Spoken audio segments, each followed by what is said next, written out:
बात ये होगी जो उत्तर प्रदेश के मुख्यमंत्री जी जो कि कांवड़ ले जाने वाले भक्तों पे जो कि हेलीकॉप्टर से फूल बरसाने का काम कर रहे हैं और ISPCS से भी फूल बरसवाने का काम कर रहे हैं, जो कि कहा जा रहा है कि इस देश को हिंदू राष्ट्र घोषित करना है और हिंदू राष्ट्र घोषित करने के लिए धर्म को बढ़ावा देना होगा। धर्म को बढ़ाने के लिए लोगों को फूल बरसाया जा रहा है हेलीकॉप्टर से और 4 व्हीलर से, जो कि उनके ऊपर और जो एजुकेशन है, शिक्षा है, विद्यालय है, उनके तरफ थोड़ा भी ध्यान नहीं है सरकार का। उनके तरफ क्या जो है कि आप सबसे पहले वो वीडियो देखें जिस स्कूल के विद्यार्थी लोगों ने जो कि पानी हेल कर कैसे उस अपने स्कूल से घर जाते हुए दिख रहे हैं, जो कि सरकार को ये करना चाहिए था कि देश को विश्व गुरु बनाने के लिए वास्तव की शिक्षा को, एजुकेशन को आगे बढ़ाना चाहिए और एजुकेशन को आगे बढ़ाने के लिए स्कूल का जो रोड है वो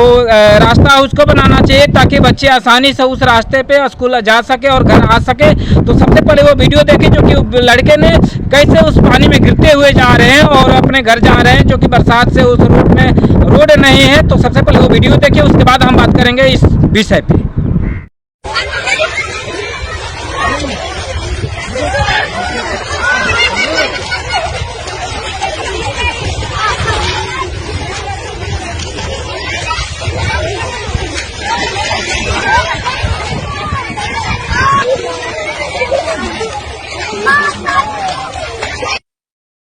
तो आपने देखा ये वीडियो, बच्चे लोग कैसे पानी में गिरते हुए अपने घर जा रहे हैं। तो सरकार को इस पे ध्यान देना चाहिए। सरकार ध्यान पे नहीं दे रही है, एजुकेशन पे, शिक्षा पे, एजुकेशन पे ध्यान नहीं दे रही है और धर्म की तरफ बढ़ावा दे रही है, जो कि वे लाखों करोड़ों लोग जो कि धर्म की तरफ जा रहे हैं, कांवड़ जो कि जल ढारने के लिए जा रहे हैं शंकर जी पे, जो कि बताया जाता है कि शंकर जी के जटाएं से ही गंगा निकली हुई है और ये जो नदियाँ देख रहे हैं हम लोग, गंगा जी जो कि शंकर जी के जटाओं से निकली हुई, जो कि यहाँ पे जितने अंधभक्त भरे हुए लोग हैं भारत में, जो कि उस अंधभक्त लोगों ने उसी नदी से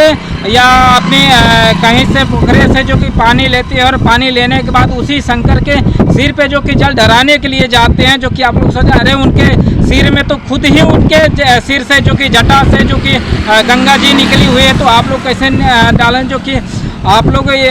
एजुकेशन की तरफ जाने का काम करिए और सरकार को ये चाहिए कि एजुकेशन की तरफ लोगों को ले जाना चाहिए, तब जाकर ये देश विश्व गुरु बनेगा, नहीं तो ये विश्व गुरु नहीं बन सकता है। और बताया जाता है कि देश को हिंदू राष्ट्र घोषित करना चाहिए। तो हिंदू राष्ट्र घोषित करने के लिए साथियों शिक्षा को, एजुकेशन को ख़त्म किया जाता है, क्योंकि इसीलिए एजुकेशन को ख़त्म किया जाता है क्योंकि एजुकेशन इस सवाल को पैदा करती है। शिक्षा ही वो शरणी का दूध है, जो पिएगा वो गुर्राएगा, जो नहीं पिएगा नहीं गुर्राएगा। तो साथियों कहा जाता है कि भगवान से न्याय मिलता तो न्यायालय नहीं होता, सरस्वती से ज्ञान मिलता तो विद्यालय नहीं होता, और दुआओं से दुआ होता तो दाले नहीं होता, और बिन किए भाग मिलता तो कार्यालय नहीं होता। तो साथियों सरकार ये व्यवस्था ये अच्छी तरह से जान चुकी है कि इस सरकार को, इस देश के जो दबे कुचले शोषित वंचित लोग हैं, जो पिछड़े लोग हैं, ये शिक्षा से ही योग्यता से जो सवाल जवाब कर रहे हैं, तो शिक्षा को ही ख़त्म कर देते हैं और इसको धर्म की तरफ बढ़ावा करते हैं। तो धर्म को बढ़ाने के लिए फूल बरसाया जा रहा है, उनको जो कि